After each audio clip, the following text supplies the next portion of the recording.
अस्सलाम वालेकुम। सोहनी धरती पंजाब दे सोहने गभरू जवान वीरां नूं अख्तर इसमाइल रजौका फराम चक नंबर 240 मलाका तहसील बुआना जिला चनियो दा तरफों सलाम अर्ज़े ते वीरो अज दा जेड़ा मेरा प्रोग्राम है वह है एक इंटरनेशनल बैठक दे बारे जेड़ी के तहसील बुआना का जो गवर्नमेंट ग्रेजुएट कॉलेज है ना जामिया मोहम्मदी शरीफ उत्थे अज हुई है ओदा जेड़ा उन्वान आ वो हा मैं खाना ए रूमी हजरत जलालुद्दीन रूमी नू खिराजे अकीदत पेश करन वास्ते ते बहुत दूरों वड्डे पुराने आए होया इन्हां दे विच साडे हमसाया मुल्क ईरान दे सफारत खाने तो भी एक बड़े वड्डे पुराने इत्थे तशरीफ लैके आए होया उन्हां सारिया मौलाना रूम के बारे उन्हां दी शायरी के बारे उन्हां दी तसनीफ के बारे अपने ख्यालात का इजहार किया ते उन्हां दा आखना तुसी सुनो भी वो की आखदे। बिस्मिल्लाहिर्रहमानिर्रहीम व बिही नस्तईन इन्नहु खैरुन नासिर व मुईन। من جامعه از جمعی شرکا اور منتظمین اساتذه حضرات و خواتین و بزرگان شکریه ادا کردم.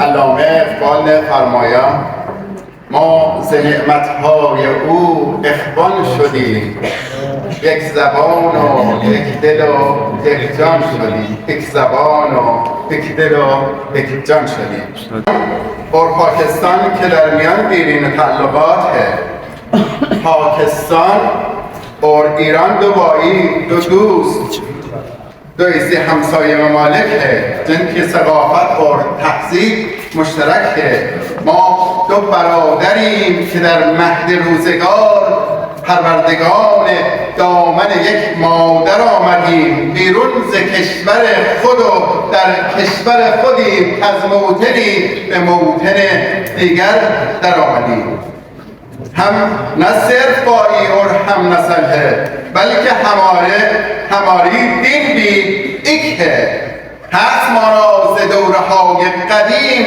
هم نژادی برادری خویشی یا بنیاد دوستی تحکیم چون به خویشی فزود هم خویشی. علامه اقبال می‌فرماید چون چراغ لاله سوزم در خیابان شما ای جوانان عجم جان من و جان شما ای عجم که جوانو मुझे अपनी और हमारी जान की कसम वो अमर आने वाला है जो तुमको आज़ादी दिलाएगा و اینجا همایش و کنفرانس میخانه رومی است. سلام بر آنان که در میخانه رومی را گشودند.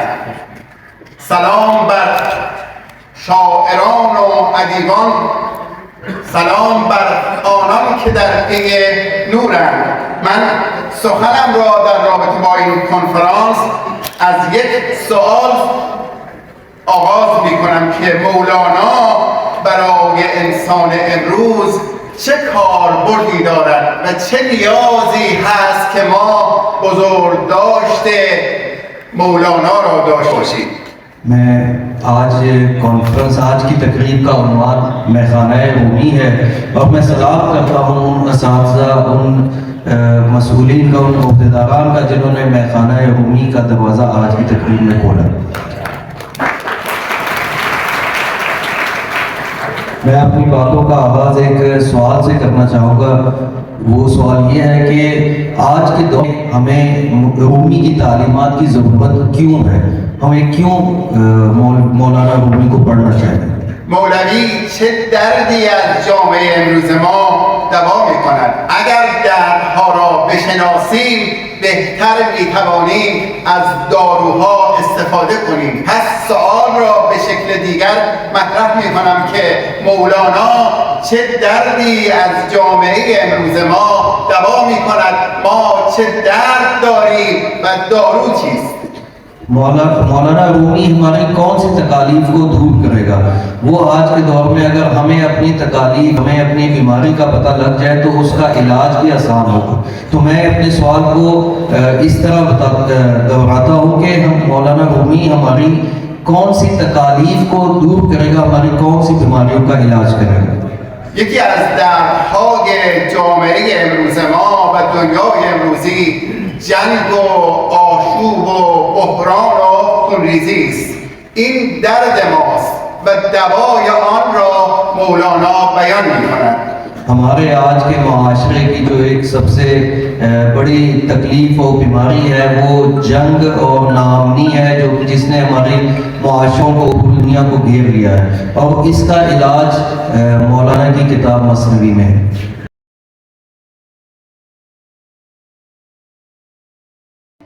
तो फरीदुद्दीन अता फरमाते हैं कि इस बच्चे की पेशानी पे बुजुर्गी के निशानात में देख रहा हूँ। और सबसे अहम बात यह कि जब मुझे ये पता चला कि रूमी कॉन्फ्रेंस हो रही है, तो क्योंकि मैं रूमी से बहुत ज़्यादा मोहब्बत करती हूँ, रूमी का जो फलसफा है उसकी इल्लल्लाह का सफर किसने करवाया? बिस्मिल्लाहिर्रहमानिर्रहीम। जी मोहतरम असातिज़ा और तुलबा, इंतहाई खुशी की बात है कि आज एक पसमानदा इलाके में एक बहुत अजीम शान कॉन्फ्रेंस का इनकाद किया गया है। उस कॉलेज दे ਜਿਹੜੇ ਪ੍ਰਿੰਸੀਪਲ ਨੇ ਵੱਡੇ ਜਿਹੜੇ ਅਫਸਰ ਨੇ ਸਿੱਖਿਆ ਹੈ ਪੰਜਾਬੀ ਜ਼ਬਾਨ ਦੇ ਵਿੱਚ ਉਹ ਹਨ ਮਾਰ ਫੈਸਲ ਜੱਪਾ। ਉਹਨਾਂ ਵੀ ਖੂਬਸੂਰਤ ਅੰਦਾਜ਼ ਵਿੱਚ ਉਸ ਮਹਿਫਿਲ ਨੂੰ ਸਜਾਇਆ ਤੇ ਉੱਤੇ ਹੁਨਹਾਰ ਤਲਬਾ ਤਾਲਬਾਤ ਆਨੋ ਉਹਨਾਂ ਵੀ ਆਪਣੀ ਆਪਣੀ ਉੱਥੇ ਹਾਜ਼ਰੀ ਲਵਾਈ ਸਟੇਜ ਤੇ ਜਾ ਕੇ। ਉਸ ਤੋਂ ਇਲਾਵਾ ਇਸ ਪ੍ਰੋਗਰਾਮ ਤੋਂ ਜਿਹੜਾ ਸਾਰਾ ਜਿਹੜੇ ਮੁਕਰਰ ਉੱਥੇ ਆਇਆ ਉਹਨਾਂ ਨਤੀਜਾ ਕੱਢਿਆ भाई मौलाना जलालुद्दीन रूमी दी जड़ी शायरी है वो जदीद तकाज़ा दे मुताबिक भी साडे वास्ते वो मशले राह है। जिवें कि तुसी तुहानू मैं एक हिसाब देना, भाई एक दीवा है, अगर वो नहीं बड़े होया ना ते उनदी रोशनी नहीं आउणा, ते जे दीवा बढ़ गया है ते उनदी रोशनी हर तरफ फैल जाती है। एवें मौलाना जलालुद्दीन रूमी जड़े आनो वो साडे वास्ते एक मशले राह आनो। उन्हें सानू दसिया अपने शायरी के जरिए, अपनी किताब के जरिए, अपनी तसनीफ के जरिए भाई मुसलमाना नू की करना चाहिए। ला इलाहा तू इल्लल्लाह दा उन्हां दा जिहड़ा मुर्शिद शाह शमत तबरेज़ हो उन्हां नू सिखाया। वो तालीम आ जिहड़ी तसनीफ आ उन्हां सानू साडे दिलां दे विच रोशन कीती। सानू चाहिए है भी जेड़े अपने बच्चे हैं जेड़ी नौजवान नस्ल है उन्हां दे विच शऊर पैदा करिए, वो इन्हां हस्तियां नू पढ़न, इन्हां दे दसे हुए राहां ते चलन, कामयाब जिंदगी गुजारन। ते इत्थे मैं एक होर गल भी आखां भी जेड़ी फारसी जबान है वो बहुत मिठी, बहुत प्यारी, सोहनी जबान है। ते फारसी जबान नू ही तुसी पढ़ो भी, लिखो भी, बोलो भी ते सुनो भी। इतनी ही गल्लां जे जिंदगी दी इजाजत, जे जिंदगी दी मोहलत, नवीं गल्लां दे नाल तुहाडा मेजबान अख्तर कुमैल दोबारा हाजिर होसी। हुण मैनू दिओ इजाजत। रब राखा।